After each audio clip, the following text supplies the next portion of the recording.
राष्ट्रीय राजमार्ग 707 पर पैकेज 3 का कार्य कर रही एचजीएस इंफ्रा कंपनी पर प्रदूषण नियंत्रण बोर्ड ने बड़ी कार्रवाई अमल में लाई है। सोमवार शाम को एसडीएम शिलाई सुरेंद्र मोहन के नेतृत्व में पॉल्यूशन कंट्रोल बोर्ड के अधिकारियों ने कार्रवाई को अंजाम दिया। दरअसल केंद्र सरकार ने 5 वर्ष पूर्व देश के लिए 3 ग्रीन कॉरिडोर स्वीकृत किए थे, जिससे पांवटा साहिब गुम्मा नेशनल हाईवे 707 भी ग्रीन कॉरिडोर स्वीकृत हुआ था। इस प्रोजेक्ट को मार्च 2024 तक पूरा किया जाना था। फेज 2 और फेज 3 की कंपनियों ने काम में भारी देरी के चलते यह प्रोजेक्ट 1 से 2 साल और लटक गया है।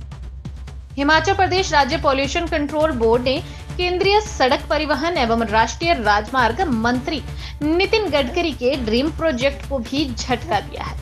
फेज 2 के बाद अब फेज 3 का काम कर रही एचईएस इंफ्रा कंपनी की सबलेट कंपनी रुधनव के 3 क्रशर, मिक्सचर प्लांट व आरएमसी प्लांट सील कर दिए गए हैं। बताया जा रहा है कि कंपनी द्वारा एक क्रशर लगाने की परमिशन ली गई। इसकी आड़ में कंपनी ने 3 क्रशर प्लांट लगाए। इसके साथ ही आरएमसी प्लांट लगाने की परमिशन किसी और स्थान की ली गई तथा इसे लगाया गया किसी और स्थान पर। इसके साथ ही मिक्सर प्लांट लगाने की परमिशन ही नहीं ली गई थी। एनजीटी के आदेशों पर राज्य पॉल्यूशन बोर्ड ने यह कार्रवाई की है। विदित रहे कि इससे पहले शुक्रवार को भी फेज 2 का कार्य कर रही आरजीवी कंपनी के क्रशर तथा मिक्सर प्लांट को पॉल्यूशन कंट्रोल बोर्ड की टीम ने सील कर दिया था।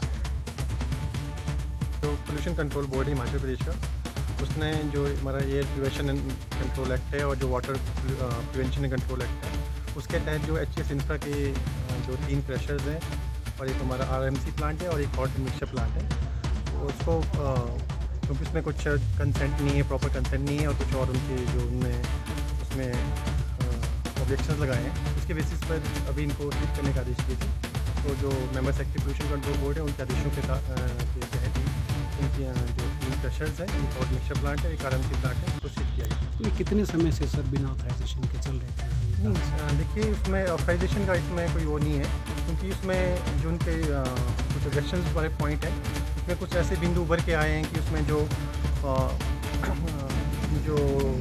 फ्यूल यूज़ होना चाहिए तो प्रॉपर नहीं है, या जो बैंड फ्यूल है वो यूज़ हो रहा है, जो कंसेंट है वो प्रॉपर नहीं लिया गया है। तो जो उनके ऑर्डर में है वो सेल्फ एक्सप्लेनेटरी है, क्योंकि जो उन्होंने जो ऑर्डर कर रखा है उसमें जो वैलिड कंसेंट की बात की गई है और जो बैंड फ्यूल की बात की गई है और जितने क्रशर यूनिट लगाए गए उतने क्रशर यूनिट की कंसेंट नहीं है। इस तरह के उनके कुछ जो मेजर इश्यूज़ हैं, मेजर ऑब्जेक्शन है, उसके बेसिस पर हमें सील करना। तो कंपनी की तरफ से अगर सर ये सारे ऑब्जेक्शन पूरे कर लिए जाते हैं तो इसको चलने के जो भी आगे की कार्रवाई है, अगर कंपनी इसमें जो भी फर्दर करना चाहती है, अगर पूरे क्लियर कर लिए जाते हैं, तो ये जो जिस अथॉरिटी ने ये ऑर्डर कर रखे हैं, member secretary pollution control board है, उनके सामने अपने जो दावा प्रस्तुत कर सकते हैं। कोई जुर्माना और ऐसा कुछ सर? ये सारा जो member secretary pollution control board है वही देखेंगे और वही इसमें फर्दर आदेश